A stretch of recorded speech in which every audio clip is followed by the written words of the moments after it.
حضرت مسیح موعود علیہ الصلوۃ والسلام فرماتے ہیں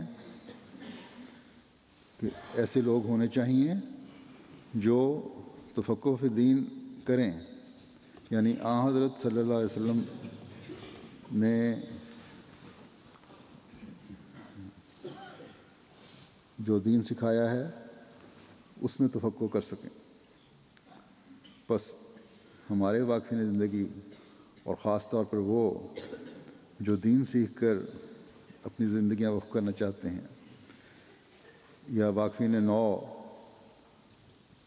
جو مختلف جامعات میں پڑھ رہے ہیں دنیا کے، انہیں ہمیشہ یاد رکھنا چاہیے کہ حضرت صلی اللہ علیہ وسلم نے جو دین سکھایا وہ سیکھنا ہے۔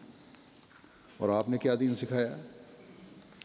آپ نے ہمارے سامنے جو دین پیش کیا اور جس کا نمونہ قائم فرمایا، اس کے بارے میں حضرت عائشہ رضی اللہ تعالیٰ عنہ کا یہ بیان ہمارے لیے راہ عمل ہے کہ کانا خلقہ القرآن، کہ آپ کا خلق قرآن تھا، آپ کا دین قرآن کریم کے ہر حکم کو سمجھ کر اس پر عمل کرنا اور اسے پھیلانا تھا۔ بس آپ کے اسوے پر چلنے کا تو ہر مومن کو حکم ہے، لیکن وہ لوگ جو تفقہ فی دین کرنے والے ہیں، جو دین کو سمجھنے اور سیکھنے کا دعویٰ کرنے والے ہیں، جو عام مومنین سے بڑھ کر خیر کی طرف بلانے والے ہیں، جن سے یہ توقع کی جاتی ہے کہ وہ نیکیوں کا حکم دینے والے اور برائیوں سے روکنے والے باقی دوسروں کی نسبت بہت زیادہ ہیں، ان کو کس قدر اس اسوے پر عمل کرنے کی ضرورت ہے۔ بس جائزے کی ضرورت ہے اپنا جو واقفین زندگی ہیں ان کے لیے۔ اگر ہمارا یہ دعویٰ ہے کہ قرآن ایک مکمل شرعی کتاب ہے، تو پھر تفقہ فی دین کرنے والے اس بات کے سب سے زیادہ ذمہ دار ہیں کہ اپنی زندگیوں کو اس تعلیم کے مطابق ڈھالنے کی کوشش کریں، تاکہ اپنی ذمہ داریاں صحیح طور پر ادا کر سکیں، اپنے نمونے قائم کر کے خدا تعالیٰ کی طرف بلانے والے ہوں، آسن رنگ میں تبلیغ اور تربیت کا فریضہ سر انجام دینے والے ہوں۔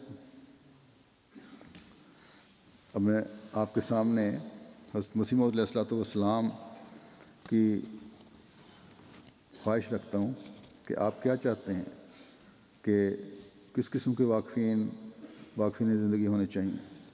آپ فرماتے ہیں ہمیں ایسے آدمیوں کی ضرورت ہے جو نہ صرف زبانی بلکہ عملی طور سے کچھ کر کے دکھانے والے ہوں۔ علمیت کا زبانی دعویٰ کسی کام کا نہیں۔ بس یہاں میں تمام مبلغین اور جو مختلف دنیا کے جامعہ احمدیہ میں پڑھ رہے ہیں ان پڑھنے والوں سے بھی کہنا چاہتا ہوں کہ حضرت مسیح موعود علیہ الصلوۃ والسلام کے اس ارشاد کو ہمیشہ پیش نظر رکھیں، ہمیشہ اپنے جائزے لیتے رہیں کہ ہمارے علم اور عمل میں مطابقت ہے یا نہیں۔ واعظ تو ہم کر رہے ہوں کہ نمازوں میں سستی گناہ ہے، اور خود نمازوں میں سستی ہو۔ خاص طور پر طلباء جامعہ احمدیہ جو ہیں ان کو یاد رکھنا چاہیے، بعض عملی میدان میں آئے ہوئے سستی کر جاتے ہیں، ان کو بھی یاد رکھنا چاہیے۔ دوسروں کو تو ہم یہ کہہ رہے ہوں کہ بد رسومات جو مختلف جگہوں پر ہوتی ہیں، مثلاً شادی بیاہ میں ہوتی ہیں، یہ بدعات ہیں، اور خلیفہ وقت اور نظام جماعت ان کی اجازت نہیں دیتا، دین ان کی اجازت نہیں دیتا۔ حضرت مسیح موعود علیہ الصلوۃ والسلام نے سختی سے ان کو رد فرمایا ہے، اللہ اور رسول ان کو رد کرتے ہیں، لیکن اپنے بچوں یا اپنے عزیزوں کی شادیوں میں ان باتوں کا خیال نہ رہے، یا ایسی شادیوں میں شامل ہو جائیں جن میں یہ بد رسومات کی جا رہی ہیں، اور وہاں بیٹھے رہیں اور نہ ان کو سمجھائیں نہ اٹھ کر آئیں، تو یہ چیزیں غلط ہیں۔ بس اگر دین کا علم سیکھا ہے تو اس لیے کہ عالم بعمل بنے، اور یہ بننے کی کوشش کریں۔ پھر حضرت مسیح موعود علیہ السلام نے فرمایا کہ ایسے ہونے چاہیے وقف زندگی کہ نخوت اور تکبر سے بکلی پاک ہوں۔ اب ہر واقف زندگی جائزہ لے کہ وہ بھی جو میدان عمل میں ہیں یا مختلف جگہوں پہ کام کر رہے ہیں، وہ بھی جو جامعات میں تعلیم حاصل کر رہے ہیں، اور جب یہ عادت پڑے گی ہمیں جائزے لینے کی تو پھر ایک تبدیلی بھی پیدا ہوگی انشاءاللہ تعالی۔ اس سال کینیڈا کے جامعہ احمدیہ سے بھی واقفین نو کی اور مربیان کی مبلغین کی پہلی کھیپ نکل رہی ہے، اور انشاءاللہ تعالی واقفین نو میں سے اب باقی جگہوں سے بھی نکلنی شروع ہو جائیں گی، بلکہ پاکستان میں تو ہو سکتا ہے کہ کچھ واقفین نو مربیان بن بھی چکے ہوں۔ تو ہمیشہ یہ یاد رکھیں کہ عاجزی اور انکساری ایک مبلغ کا خاصہ ہونا چاہیے، لیکن وقار قائم رکھنا بھی ضروری ہے۔ پھر آپ نے فرمایا ہدایت دیتے ہوئے واقفین زندگی کو کہ ہماری کتابوں کا کثرت سے مطالعہ کرنے سے ان کی علمیت کامل درجہ تک پہنچی ہوئی ہو۔ بس یہ نہیں فرمایا کہ پہنچائیں، اتنا مطالعہ کریں علمیت کامل درجہ تک پہنچی ہوئی ہو۔ بس حضرت مسیح موعود علیہ السلام کی کتب کا مطالعہ جامعہ میں پڑھنے کے دوران بھی اور میدان عمل میں بھی انتہائی ضروری ہے، کیونکہ یہی اس زمانے میں صحیح اسلامی تعلیم کی طرف رہنمائی کرتی ہے۔ پھر آپ نے فرمایا کہ قناعت شعار ہونا بھی ایک مبلغ اور مربی کے لیے ضروری ہے، اور اس قناعت شعاری کے بارے میں جو معیار مقرر فرمایا آپ فرماتے ہیں کہ اگر ہماری منشا کے مطابق قناعت شعار نہ ہوں تب تک پورے اختیار بھی نہیں دے سکتے، یعنی جو قناعت شعار ہوگا اسی کو اس تبلیغ کا اختیار دیا جا سکتا ہے، وقف زندگی کے کاموں کا اختیار دیا جا سکتا ہے۔ اور منشا کیا ہے؟ فرمایا کہ حضرت صلی اللہ علیہ وسلم کے صحابہ ایسے قانع اور جفا کش تھے کہ بعض اوقات صرف درختوں کے پتوں پر ہی گزارا کر لیتے تھے۔ اللہ تعالیٰ نے حضرت مسیح موعود علیہ السلام کی دعا اور خواہش کو پورا فرماتے ہوئے ایسے بزرگ مبلغین اپنے فضل سے عطا فرمائے ہیں جن کی قناعت قابل رشک تھی۔ آج مبلغین کو سہولتیں بھی ہیں، لیکن ایک وقت ایسا تھا جب سہولتیں نہیں تھیں۔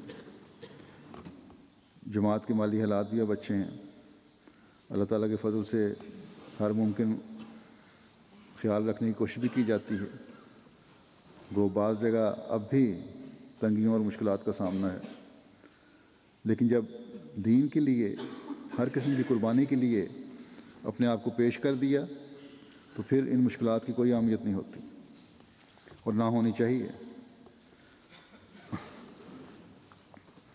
آج اللہ تعالیٰ کے فضل سے روضہ اور قادیان کے علاوہ دنیا کے بعض مغربی ممالک میں بھی، مثلا UK میں، جرمنی میں، کینیڈا میں جامعہ قائم ہیں، اور جیسا کہ میں نے کہا کہ کینیڈا کے جامعہ سے اس سال مربیان کی پہلی کھیپ فارغ ہو رہی ہے جو میدان عمل میں آئیں گے انشاءاللہ۔ اسی طرح انڈونیشیا اور افریقہ کے بعض ممالک میں بھی جامعہ احمدیہ قائم ہے۔ جہاں تک افریقہ اور انڈونیشیا وغیرہ کے جامعات کا تعلق ہے، وہ تو وہیں کے رہنے والے طلباء ہیں جو وہیں عموماً تعینات بھی ہوتے ہیں، اپنے ملکوں کے حالات میں گزارا کرنے والے ہیں۔ لیکن مغربی ممالک میں جو طلباء اب میدان عمل میں آ رہے ہیں اور انشاءاللہ آئیں گے، انہیں یاد رکھنا چاہیے کہ بحیثیت وقف زندگی انہیں جہاں بھی بھیجا جائے انہوں نے تعمیل کرنی ہے اور جانا چاہیے.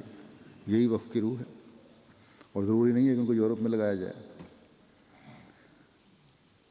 یہاں رہنے والے ہو سکتا ہے کہ اگر افریقہ میں بھیجے جائیں تو افریقہ کے سخت موسم سے پریشان ہو جائیں، لیکن جب اللہ تعالیٰ کی خاطر وقف کر دیا تو پھر سختی کے لیے تیار رہنا چاہیے. جیسا کہ میں نے کہا،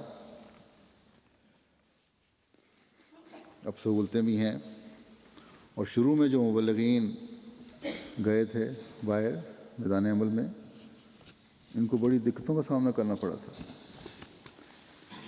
ان کے مبلغین کے بعض واقعات میں نے لیے ہیں تاکہ آپ کو احساس ہو کہ کس طرح کی قربانی دیتے رہے اور کن حالات میں وہ گزارا کرتے رہے ہیں. ہمارے ایک مبلغ تھے حضرت سید شاہ محمد صاحب. انہوں نے اپنا واقعہ بیان کیا ہے کہ میں متواتر 18 سال انڈونیشیا میں کام کرتا رہا، اور اللہ کے فضل سے میں نے کبھی کسی کے آگے دستے سوال دراز نہیں کیا، اپنا پورا وقار رکھا. بہت معمولی الاؤنس پر گزارا ہوتا تھا کہ مشکل سے شاید 2 وقت کی روٹی چلتی ہو. اپنی ہر حاجت کے لیے اپنے رب کا دروازہ کھٹکھٹاتا رہا اور وہ میری حاجت روائی کرتا رہا. جب 18 سال بعد کہتے ہیں میری واپسی ہوئی تو میں بڑا خوش تھا.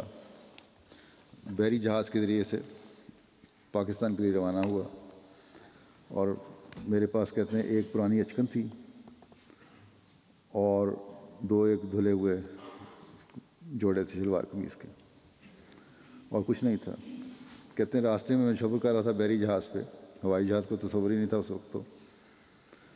تو راستے میں مجھے خیال آیا کہ میں اتنے عرصے کے بعد ملک واپس جا رہا ہوں اور میرے پاس نئے کپڑے بھی نہیں ہیں جنہیں پہن کر میں روا کے ریلوے اسٹیشن پر اتروں گا. اس مبلغین کراچی آیا کرتے تھے، پھر وہاں سے ٹرین پر روا پہنچتے تھے. تو میں انہی خیالات میں تھا اور دعاؤں میں لگا ہوا تھا کہ میرے دل میں خیال آیا، کہتے ہیں کہ مجھے اس قسم کی خواہش بھی نہیں کرنی چاہیے تھی کبھی دل میں. یہ وقف کی روح کے خلاف ہے. کہتے ہیں میں نے بڑی توبہ استغفار کیا اس پہ، اور پھر چند دن بعد جہاز سنگاپور میں رکا پورٹ پہ. کہتے ہیں میں عرشے پہ کھڑا، جہاز کے ڈیک پہ کھڑا نظارہ کر رہا تھا تو میں نے ایک شخص کو ایک گٹری اٹھائے ہوئے جہاز پر چڑھتے دیکھا. وہ جہاز کے کپتان کے پاس آیا سیدھا اور اسے کچھ پوچھنے لگا. کپتان نے اسے میرے پاس بھیج دیا. وہ مجھ سے گلے ملا، بغل گیر ہو گیا اور کہا کہ وہ احمدی ہے اور دردی کا کام کرتا ہے.